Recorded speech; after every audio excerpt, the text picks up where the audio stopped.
Battery replacement on JBL Charge 4 wireless Bluetooth speaker. For this repair, you will need a pry tool, Phillips screwdriver, and a new replacement battery. If you are interested, links for all of the parts and tools used in this video will be down in the description area below. Step 1. Use a pry tool to remove the speaker mesh cover.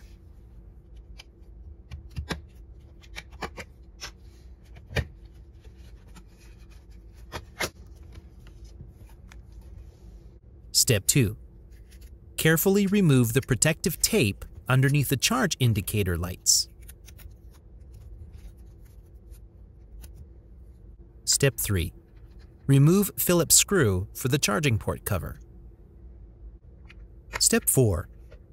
Release retaining clips on both sides and take out charging port cover. Step 5. Remove Phillips screw and take out the end cap closest to the battery compartment. Step 6. Remove 5 Phillips screws and take out the battery cover.